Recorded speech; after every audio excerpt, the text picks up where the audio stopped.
দুপুরের খাবারে এমন একটি তরকারি থাকলে জমিয়ে খাওয়া যায়, রুই মাছের ঝোল। বরবটি ও আলু দিয়ে রুই মাছের ঝোল রেসিপিটি শেয়ার করব। আশা করি রেসিপিটি আপনাদের কাছে ভালো লাগবে। এই রেসিপিটি এতটাই মজাদার আর সুস্বাদু যে আপনি না খেলেই বুঝতে পারবেন না যে এই তরকারির স্বাদ কেমন। তো ভিউয়ার্স, চলুন কথা না বাড়িয়ে আমি রেসিপিটি শুরু করি। প্রথমে আমি বরবটি নিয়ে নিলাম। বরবটিকে চপিং বোর্ডে ফেলে কেটে নিচ্ছি। আপনাদের যেমন খুশি সেই সাইজেই কেটে নিতে পারেন। আমি বরবটিগুলো কেটে নিয়ে দুটি আলু নিয়েছি, দুটি আলু কেটে নেব। খোসা ছাড়িয়ে লম্বালম্বি করে কেটে নিলাম। এগুলোকে ধুয়ে পানি ঝরিয়ে রেখে পাশে রেখে দিলাম। এবার রান্নার পালা। প্রথমে আমি প্যানে তেল গরম করে নিয়ে মাছগুলো দিয়ে দিলাম। রুই মাছের পিসগুলো আমি হলুদ লবণ মাখিয়ে রেখেছি, আর আপনারা যাতে প্যানে না লাগে সেই কারণে কিছুটা ময়দা বা কর্নফ্লাওয়ার দিয়ে নিতে পারেন, তাহলে আর তেলে লেগে যাবে না আর মাছও ভেঙে যাবে না। এইভাবে মাছগুলো আমি দু পিঠ ভেজে তুলে পাশে রেখে দিলাম। সেই প্যানে আরেকটু তেল দিয়ে আমি পেঁয়াজ কুচি দিয়ে দিলাম। পেঁয়াজ কুচিটা লাল করে দিয়ে দেব মরিচের গুঁড়া 2 টেবিল চামচ দিয়েছি, ধনিয়ার গুঁড়া 2 টেবিল চামচ, হলুদের গুঁড়া আধা টেবিল চামচ। সামান্য পানি দিয়ে মশলাটা কষিয়ে নেব।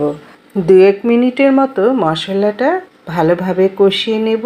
স্বাদ মতো লবণ দিয়ে দিলাম, লবণ লাগলে পরে আবার দিয়ে নেব।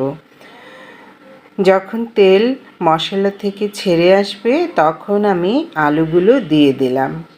মশলাটা ভালো কষানো হলে তরকারির স্বাদটা দারুণ আসে।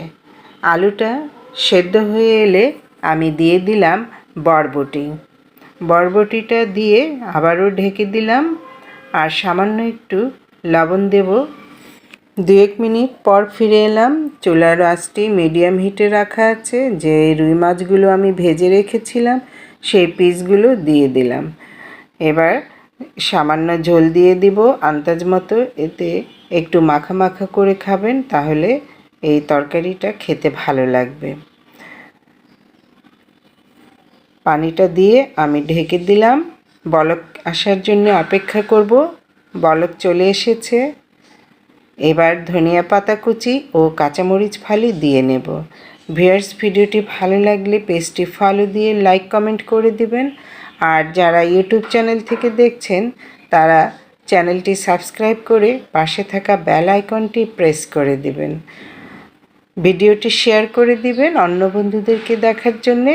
ব্যাস এইভাবে আমি অল্প আঁচে চুলায় বসিয়ে রাখবো 2-1 মিনিট। এরপর তেলটা উপরে ভেসে আসবে, তারপর একটি ডিশে সার্ভ করে নেব। ভিউয়ার্স, এভাবে আপনারাও বাসায় রান্না করে দেখবেন। এই তরকারিটা কিন্তু অসম্ভব মজার হয়। ভিডিওটি কে কোথা থেকে দেখছেন জানাবেন। তো ভিউয়ার্স, আজ এই পর্যন্তই। আবার দেখা হবে নতুন রেসিপিতে। সেই পর্যন্ত ভালো থাকুন। আসসালামু আলাইকুম। আল্লাহ হাফেজ।